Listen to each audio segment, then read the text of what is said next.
बिस्मिल्लाहिर्रहमानिर्रहीम, अस्सलाम वालेकुम। मेरा नाम है जावेद। हाजिर हूँ आज एक नई रेसिपी के साथ। आज की जो रेसिपी है वो है मटन कढ़ाई। ईद स्पेशल में मटन कढ़ाई बनाना बहुत ही आसान है और बहुत ही मज़े की बनती है। आप ज़रूर ट्राई कीजिएगा। किचन में चलते हैं, मैं आपको बताता हूँ मुझे मटन कढ़ाई के लिए किन चीज़ों की ज़रूरत है। तो मुझे मटन कढ़ाई के लिए चाहिए 1 किलो मटन,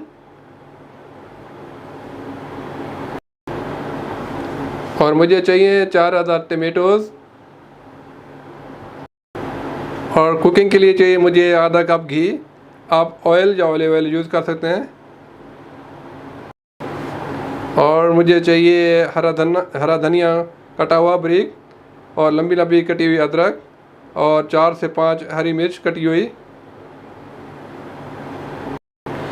और कढ़ाई के लिए जो मुझे मसाले चाहिए, 1.5 टीस्पून मुझे चाहिए नमक, और 1 टीस्पून काली मिर्च कुटी हुई, और 1 टेबलस्पून धनिया, सूखा धनिया कुटा हुआ, और 1 टीस्पून कुटी हुई लाल मिर्च, और आधा टीस्पून मुझे चाहिए पिसी हुई लाल मिर्च।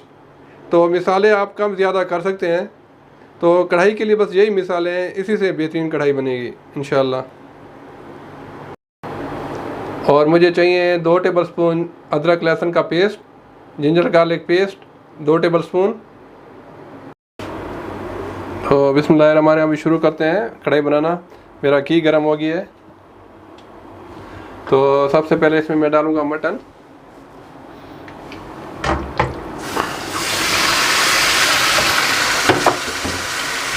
मटन को बहुत अच्छी तरह भूनना है, तब तक जब तक बिल्कुल ब्राउन ना हो जाए।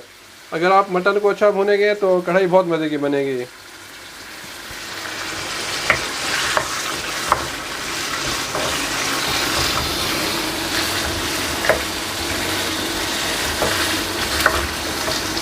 इसको मैं भूनूंगा जब तक ये ब्राउन हो जाए।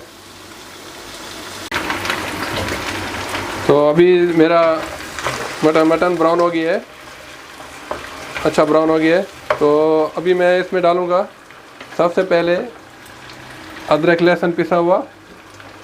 1 टेबलस्पून अदरक है और 1 टेबलस्पून लहसुन है। इसको 1 मिनट तक मैं पकाऊंगा ताकि अच्छी अदरक का कच्चापन ख़त्म हो जाए।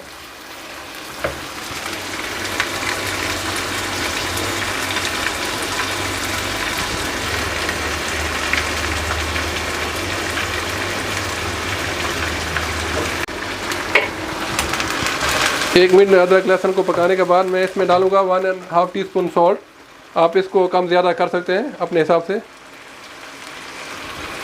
और साथ ही में डालूंगा सूखा धनिया, 1 टेबलस्पून है पिसा हुआ मोटा मोटा।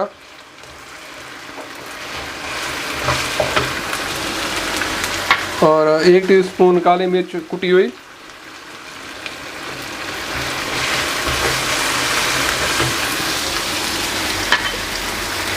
और मेरे पास आधा टीस्पून लाल मिर्च पाउडर और आधा टीस्पून कुटी हुई लाल मिर्च है, ये मैं डालूँगा। आप मिसाल अपने हिसाब से ज़्यादा कर सकते हैं, आपको जितना भी चाहिए। तो 1-1.5 मिनट इसको मैं और भूनूंगा।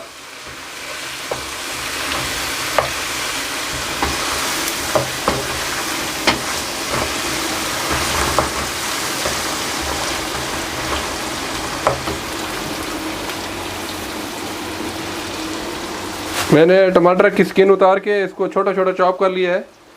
आप कभी भी कढ़ाई वगैरह बनाए तो बेहतर है टमाटर की जो ना स्किन उतार दें, तो उससे एक अच्छी सी ग्रेवी बनती है, और उसके छिलके भी जब आते हैं तो अच्छे नहीं लगते। मैंने इसलिए इसको छिलका उतार के छोटा छोटा काट लिया है।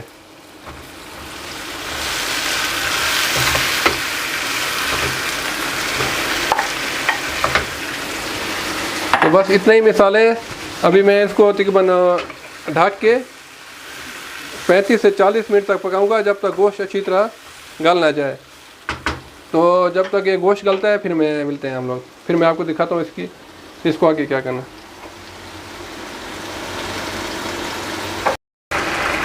अल्हम्दुलिल्लाह तकरीबन इसको 40 मिनट तक मैंने पकाया है कवर करके। तो अभी गोश्त अल्हम्दुलिल्लाह अच्छा गल गया है, तो इसका ऑयल भी अभी सेपरेट हो रहा है। तो मज़ीद इसमें अभी मैं थोड़ा सा हरा धनिया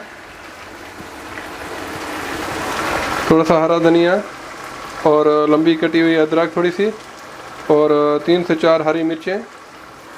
हरी मिर्च थोड़ी ज़्यादा डाल दें, इससे बड़ा अच्छा टेस्ट आता है। तो मैं आपको एक बात कहना चाहता हूँ कि जो कुर्बानी का गोश्त होता है, अगर उस दिन आप कढ़ाई बनाना चाहें तो गोश्त को तकरीबन 3-4 घंटे रेस्ट दें, फिर उसको पकाएं। और कुर्बानी के दिन गोश्त को अच्छा गला के खाएं, तो इंशाल्लाह गोश्त अच्छा हज़म भी हो जाएगा और कोई भारीपन भी नहीं होगा इंशाल्लाह ताला।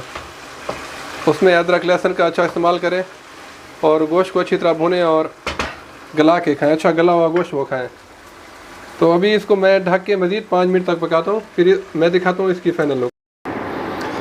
अल्हम्दुलिल्लाह कढ़ाई, मटन कढ़ाई रेडी है। देखें, ये मेरी बेस्ट मटन कढ़ाई है। इंशाल्लाह आप इसको ट्राई कीजिएगा तो आपको बहुत मज़ा आएगा। आप इतने मिसाले नहीं डालें, इसको अच्छी तरह भूनें, अदरक लहसुन डालें और हल्की आग पे पकने दें, तो बहुत ही टेंडर, जूसी और बहुत ही मज़े की कढ़ाई बनेगी इंशाल्लाह।